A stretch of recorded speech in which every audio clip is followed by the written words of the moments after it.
Circle के YouTube channel में आप सभी का स्वागत है।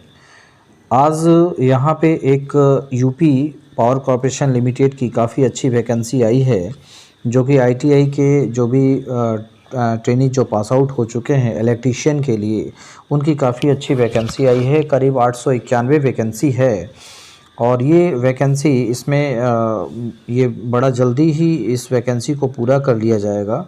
तो जितने भी जो पास आउट किए हुए हैं इलेक्ट्रीशियन से, जो कैंडिडेट आईटीआई जिन्होंने किया है, उनके लिए बहुत ही अच्छी अपॉर्चुनिटी है और इस अपॉर्चुनिटी का लाभ अवश्य लें।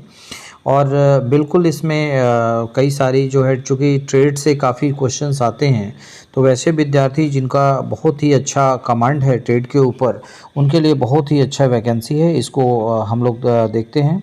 ये UP Uttar Pradesh power corporation limited की वैकेंसी है। यहाँ पे आपको दिख रहा होगा उत्तर प्रदेश का पावर कॉरपोरेशन लिमिटेड है।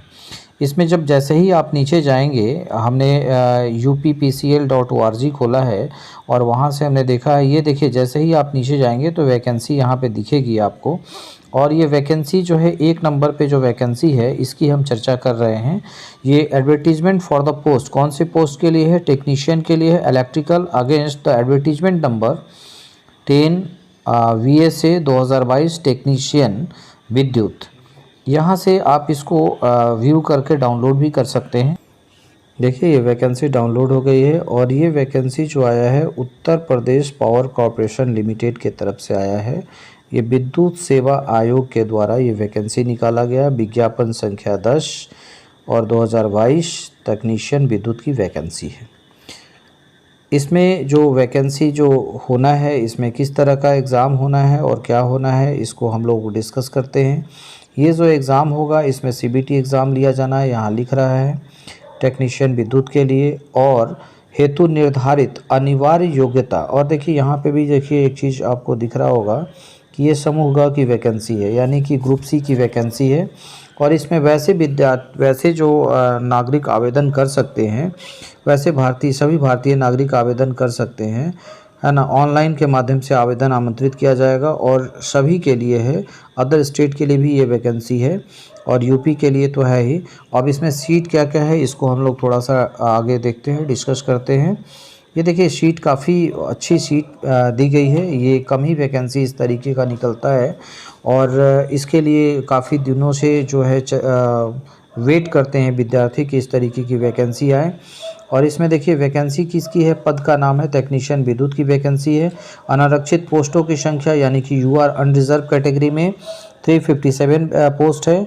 इसके बाद अन्य पिछड़ा वर्ग यानी ओबीसी कैटेगरी में जो है कितने सीट हैं, 241 सीट है। अनुसूचित जाति यानी कि एससी कैटेगरी में कितने हैं, 187 है। और अनुसूचित जनजाति 17 है। और आर्थिक रूप से कमज़ोर यानी कि ईडब्ल्यूएस कैटेगरी में 89 पोस्ट हैं। तो कुल मिला के इस तरीके से जो पदों की संख्या है 891 पद टोटल करीब करीब ये इसमें है। अब ये किस तरीके से, ये जो लिखा हुआ है, एक लाइन यहाँ पे दिया हुआ है नीचे में कि रिक्तियों की संख्या जो है इसका आवश्यकता अनुसार घटाने या बढ़ाने का अधिकार Uttar Pradesh power corporation limited के पास सुरक्षित है। तो ये सभी वैकेंसी में दिया जाता है कि जो कॉरपोरेशन लिमिटेड या जिसके द्वारा ये वैकेंसी निकाला गया है, उसे ये अधिकार होता है कि वैकेंसी जो है, वैकेंसी की संख्या बढ़ा दें या घटा दें। लेकिन मैक्सिमम चांस रहता है कि वैकेंसी की संख्या बढ़ती है, घटती नहीं है। तो काफ़ी अच्छी वैकेंसी, 891 वैकेंसी बहुत बड़ी वैकेंसी होती है और ये किसी भी एग्ज़ाम्स के लिए बहुत ही अच्छी वैकेंसी है। और उन विद्यार्थियों के, चूँकि इसमें केवल इलेक्ट्रीशियन ट्रेड वाले ही भर सकते हैं, वो उसके लिए काफ़ी सुनहरा मौका है। और इस मौका को वापस हाथ से जाने ना दें, चूँकि समूह की वैकेंसी है और इस तरीके की वैकेंसी बहुत कम ही आती है। और इसमें देख लें आगे हम लोगों ने इसमें क्या क्या चीज़ें हैं। ये कह रहा है कि अगर विज्ञापित पद पे आवेदकों की संख्या अगर अधिक होती है, विज्ञापित पद पर आवेदकों की संख्या अधिक होने की स्थिति में जो ऑनलाइन परीक्षा सीबीटी का एग्ज़ाम होगा, 1 से अधिक पालियों या दिवसों में कराया जा सकता है। यानी कि जो है सीबीटी का एग्ज़ाम अगर जो है विद्यार्थी अगर काफ़ी की संख्या बढ़ जाती है, तो उस समय सीबीटी एग्ज़ाम जो होगा वो क्या होगा, 1 से ज़्यादा पालियों में कराया जा सकता है या 1 से 2 दिन में उसको कराया जा सकता है। वो डिपेंड करता है कि कितने लोग जो है इसके लिए आवेदन कर रहे हैं। उसके बाद ये भी कह रहा है, अगला जो है क्या है, अगला चीज़ है इसको उपरोक्त पद पर आरक्षण जो है उत्तर प्रदेश के मूल निवासियों को मिलेगा। यानी कि जो रिजर्वेशन जो मिलेगा केवल किसको मिलेगा, जो कि यूपी स्टेट के रहने वाले लोग हैं, यूपी स्टेट से हैं, बिलोंग करते हैं, उनको केवल आरक्षण का लाभ मिलेगा। अन्य प्रदेशों के लिए जो है विद्यार्थी किस में भरेंगे, अनरिजर्व कैटेगरी में भर सकते हैं। ये यहाँ पे लिख रहा है अन्य प्रदेशों के अभ्यर्थी अनारक्षित वर्ग के अंतर्गत आवेदन कर सकते हैं। तो ये क्लियर हो गया कि आपका जो है अदर स्टेट के विद्यार्थी भी इसको भर सकते हैं। यूपी के अलावा अदर स्टेट के जो विद्यार्थी हैं वो भी इस पद के लिए आवेदन कर सकते हैं। इसमें और है, केंद्र राज्य सरकार द्वारा किसी अन्य विभाग की सेवा से अगर निष्कासित व्यक्ति हैं तो वो उपरोक्त पद के लिए अर्ह नहीं है। मतलब वैसे जो व्यक्ति हैं जो कि सेवा से निष्कासित किए जा चुके हैं वो इस पद को नहीं भर सकते हैं। इसमें देखिए, और ये जो है किस तरह की वैकेंसी है, लेवल 4 की वैकेंसी है, जिसमें न्यूनतम स्तर की जो वेतन होती है वो 27,200 से शुरू होता है और ये करीब करीब भत्ता वगैरह मिला के ये आसपास जो है 30-35 हज़ार के आसपास चला जाएगा आपको। तो इनिशियल में 30,000 या 30 से 32,000 की जो सैलरी है काफ़ी हैंडसम सैलरी है। तो और उन विद्यार्थियों के लिए जिन्होंने अभी जो है 10th पास करके ITI पास किया हो और उसके बाद इस वैकेंसी में अगर लगेंगे तो उनके लिए काफ़ी सुनहरा मौका है। इसमें और भी चीज़ें हैं, ये अब आगे हम बढ़ेंगे तो यहाँ देखेंगे कि शैक्षणिक योग्यता के बारे में दिया है। तो शैक्षणिक योग्यता क्या होनी चाहिए, जो है कि अनिवार्य है। तो ये कह रहा है कि उत्तर प्रदेश की हाई स्कूल या समकक्ष परीक्षा, समकक्ष परीक्षा मतलब क्या है कि अदर स्टेट की जो परीक्षा होती है, जो उत्तर प्रदेश हाई स्कूल या माध्यमिक शिक्षा परीक्षा परिषद की जो परीक्षा होती है उत्तर प्रदेश की, वो या उसके समकक्ष होना चाहिए। तो समकक्ष दैट मीन्स यहाँ पे समकक्ष का जो है यहाँ पे इसलिए कहा गया है कि अदर स्टेट के लिए इसको समकक्ष माना जाएगा। और जैसे कि दूसरे स्टेट के जो लोग होंगे वो जैसे बिहार के हो गए तो बिहार बोर्ड से जिन्होंने पास किया है, मैट्रिक पास किया है, तो वो समकक्ष कहलाएंगे। या फिर हरियाणा के हैं तो हरियाणा स्टेट से जिन्होंने मैट्रिक के एग्ज़ाम पास किया है तो वो उसके समकक्ष कहलाएंगे। उसके साथ साथ क्या होना चाहिए, प्लस उसके साथ साथ आपको क्या होना चाहिए, यहाँ पे NCVT या SCVT आवश्यक है ना। तो किस स्टेट के लिए, किस स्टेट में, और ये जो ट्रेड है ये आपका कौन से ट्रेड के लिए है, किसी एक ट्रेड में द्विवर्षीय क्या होना चाहिए, 2 वर्ष का, क्या इलेक्ट्रीशियन, इलेक्ट्रिकल या इलेक्ट्रिकल कौशल विकास के अंतर्गत विद्युत वितरण जो है, तो इस तीनों में अगर 2 वर्ष का जो है जिन्होंने कोर्स किया है, द्विवर्षीय कोर्स किया है, वो NCVT हो या SCVT हो, दोनों क्या होंगे उसके लिए एलिजिबल होंगे, है ना। इसके अलावा अब यहाँ पे एक चीज़ लिख दिया है कि दूरस्थ शिक्षा माध्यम से जो किए हैं, यानी कि जो डिस्टेंस मोड में जिन्होंने परीक्षा की ये किया है, डिस्टेंस लर्निंग से जिन्होंने पढ़ाई किया है, वो क्या है इसके लिए मान्य नहीं है। उनका जो प्रमाण पत्र है ना, वो मान्य नहीं होगा। यानी कि ये सीधा सीधा कह रहा है कि रेगुलर जो भी ट्रेड से इलेक्ट्रीशियन, इलेक्ट्रिकल या इलेक्ट्रिकल कौशल विकास के अंतर्गत विद्युत वितरण जो है, ये तीनों ट्रेड में से किन्हीं ने किया है और वो रेगुलर कोर्स किया है, तभी जाके उसके लिए एलिजिबल होंगे। अगला इसमें क्या एक चीज़ और दिया हुआ है कि आयु सीमा क्या होनी चाहिए, 18 वर्ष न्यूनतम है और मैक्सिमम कितना है, 40 वर्ष है। अब आयु में सीमा में छूट भी है, तो आवश्यकता अनुसार जो रिजर्वेशन होता है उसके अनुसार इसमें कुछ छूट भी दी जाती है, उसको आप लोग देख लेंगे। किसी के लिए 5 वर्ष है, किसी के लिए आपको 3 वर्ष का होगा, तो वो सारा चीज़ आपको उसमें दिया होगा। और इसके अलावा आगे हम जब पढ़ेंगे तो इसमें और चीज़ें भी मिलेगी। भूतपूर्व सैनिक के लिए क्या छूट है आयु सीमा में, तो वो सारी चीज़ें यहाँ पे दी हुई है। इसके अलावा जो है अप्रेंटिसशिप, जिन्होंने अप्रेंटिसशिप एक्ट 1961 के तहत जिन्होंने अप्रेंटिस किया है और उसकी आयु जो है अधिक हो गई, यानी कि 40 वर्ष से अगर अधिक हो गई है, तो उसमें क्या होगा, अधिकतम 2 वर्ष तक का जो है उसको छूट मिलेगा।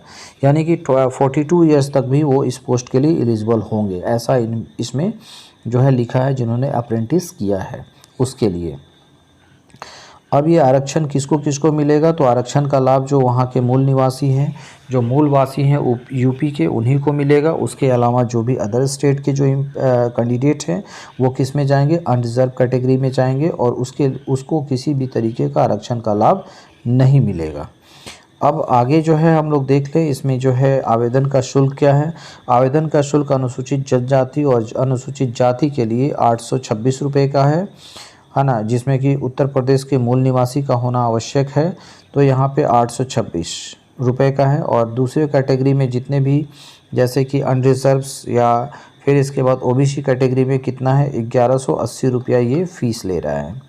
तो ये फ़ीस काफ़ी है, फिर भी चूँकि वैकेंसी काफ़ी कम है और ये ऐसा एग्ज़ाम होता है कि इसका रिज़ल्ट भी बड़ा जल्दी आ जाता है। चूँकि सीबीटी एग्ज़ाम होना है, कंप्यूटर बेस्ड टेस्ट होना है, तो उसमें रिज़ल्ट की संभावना जो है 1-2 महीने के अंतर्गत ही सारा चीज़ वैकेंसी क्लियर हो जाता है। तो ये काफ़ी बेहतरीन मौका है उन विद्यार्थियों के लिए जिन्होंने 10th पास करके आईटीआई किया है और आईटीआई के बाद इस फील्ड में जाना चाहते हैं। तो इसमें और भी आगे चीज़ें हम लोग देख लेंगे, इसमें क्या क्या और चीज़ दिया हुआ है। प्रमाण पत्र के बारे में दिया हुआ है कि कौन कौन सा प्रमाण पत्र होना चाहिए। मान लीजिए कि कहीं पे दूसरे जगह कहीं एम्प्लॉई हैं तो उनको एनओसी देना पड़ता है, नो ऑब्जेक्शन सर्टिफिकेट होता है, डिपार्टमेंट की तरफ से देना पड़ता है जब उनका सिलेक्शन हो जाता है। तो ये सारी चीज़ें इसमें दी हुई है। इस चयन प्रक्रिया दी हुई है। चयन प्रक्रिया कैसा होगा, सीबीटी के माध्यम से होगा और लिखित परीक्षा का प्रश्न पत्र 2 भाग में होगा, जिसकी अवधि 3 घंटे की होगी। यानी सीबीटी एग्ज़ाम जो होगा इसमें 2 तरह की परीक्षा होगी, है ना। पहला जो एग्ज़ाम होगा वो आपका प्रथम भाग है की लिखित परीक्षा होगी और उसके बाद जो है एक और परीक्षा होगी लिखित, जो अलग दूसरा सेकंड पार्ट है। तो कैसे कैसे एग्ज़ाम होना है, प्रथम भाग में क्या क्या होगा, यहाँ नीचे लिखा हुआ है। देखिए प्रथम भाग में क्या होना है, इसमें प्रथम भाग में नीलिट के द्वारा सीसीसी स्तर पर कंप्यूटर ज्ञान से संबंधित वस्तुनिष्ठ प्रश्न होंगे। यानी ऑब्जेक्टिव टाइप क्वेश्चन जो होंगे केवल क्या होंगे, किससे रिलेटेड होगा, कंप्यूटर ज्ञान से रिलेटेड होगा। यानी कि जो कंप्यूटर का जो नॉलेज है वो टेस्ट किया जाएगा। और ये नॉलेज ये आपको जब आईटीआई आपने जब पढ़ा होगा तो एम्प्लॉयबिलिटी स्किल में एक चैप्टर ही है, तो उसी से रिलेटेड है। तो फर्स्ट जो एग्ज़ामिनेशन होगा, जो ऑब्जेक्टिव मल्टीपल चॉइस क्वेश्चन होगा, है ना, सीबीटी एग्ज़ाम, वो किस पे है, कंप्यूटर आधारित है ना, कंप्यूटर ज्ञान से संबंधित है। और इसमें कह रहा है कि 50 प्रश्न होंगे, जिसमें कि 1/4 अंक जो है ऋणात्मक है। यानी कि एक गलत प्रत्येक गलत उत्तर पे उसको जो है 1/4 अंक जो है काट लिए जाएंगे और इस तरीके से निगेटिव मार्किंग इसमें दिया हुआ है, ठीक है।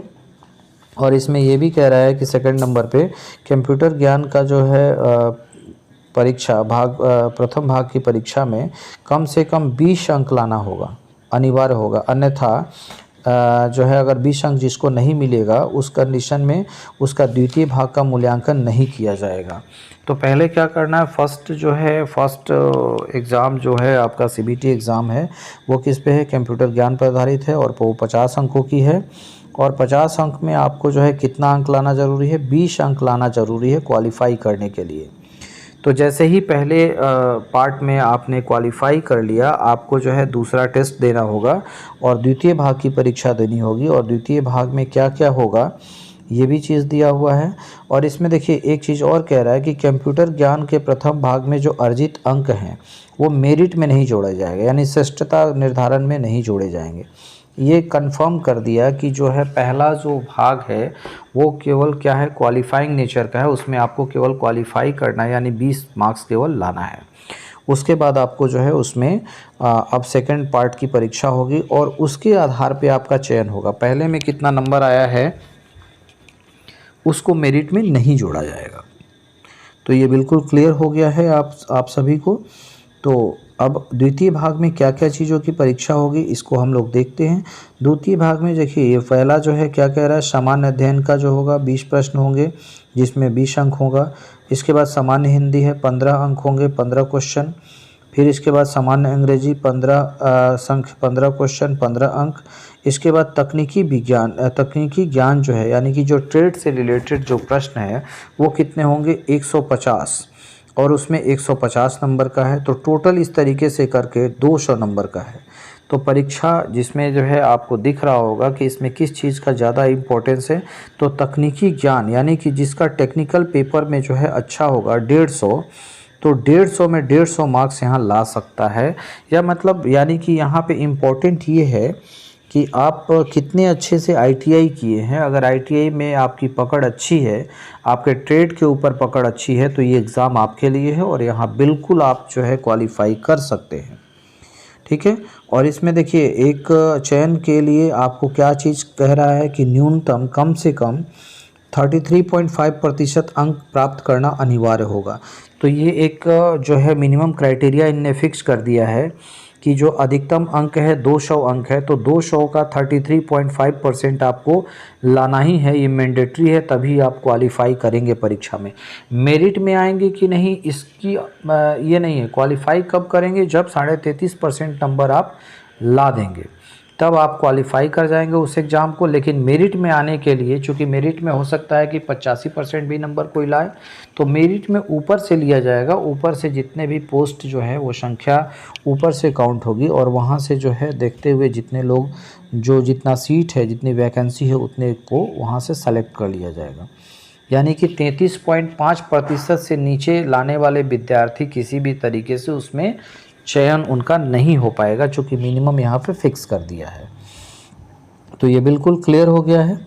अब ये जो है अब आगे इसमें देखें कि इसमें क्या है, कैसे कैसे ये करना है। उसमें हम लोग यहाँ पे एक विशेष में क्या है कि कैसे ज्येष्ठता के आधार पे कैसे मतलब दोनों में जो है अगर दोनों का सेम नंबर आ गया तो उसमें उस आधार पे वेटेज किसको मिलेगा, किस अभ्यर्थियों को मिलेगा। तो ये डिपेंड करता है कि आयु किसकी ज़्यादा है, ये सारी चीज़ों को देखते हुए किया जाता है। तो वैसे आपको जिस तरीके से दिया हुआ है वैसे कंडीशन में आपको अपना ये कंडीशन इन्होंने बनाया है कि मान लीजिए कि दोनों का, दो आदमी का जो है सेम नंबर आ गया, तो उसमें कैसे ज्येष्ठता दी जाएगी, किसको वरीयता दी जाएगी, वो सारा चीज़ दिया हुआ है। परीक्षा का स्थान हम लोग देख लेते हैं। तो परीक्षा का स्थान लखनऊ में होगा, मेरठ बनारसी होगा, मेरठ होगा, आगरा होगा और कानपुर होगा। तो इन जगहों पे जो है परीक्षाएं आयोजित की जाएगी, और अधिक संख्या होने के ये के लिए अगर संख्या अधिक होती है कैंडिडेट्स की, तो विशेष परिस्थिति में क्या होगा कि परीक्षा के स्थान में बदलाव या घटाया बढ़ाया जा सकता है। तो ये सारी चीज़ें यहाँ पे लिखी हुई है। अब आवेदन कैसे करना है और कहाँ करना है, तो आवेदन करने के लिए आप वेबसाइट पे यहाँ जाएं, यहाँ पे लॉगिन करें, है ना, और अप्लाई ऑनलाइन में जाएं, एडवर्टीजमेंट नंबर यहाँ पे क्लिक करें, और इसके बाद जो है आगे इसमें प्रोसीड करेंगे तो आपको मिल जाएगा। हाउ टू अप्लाई पे क्लिक करके आपको आगे प्रोसीड करके एप्लीकेशन अपना फिलअप कर लेना है।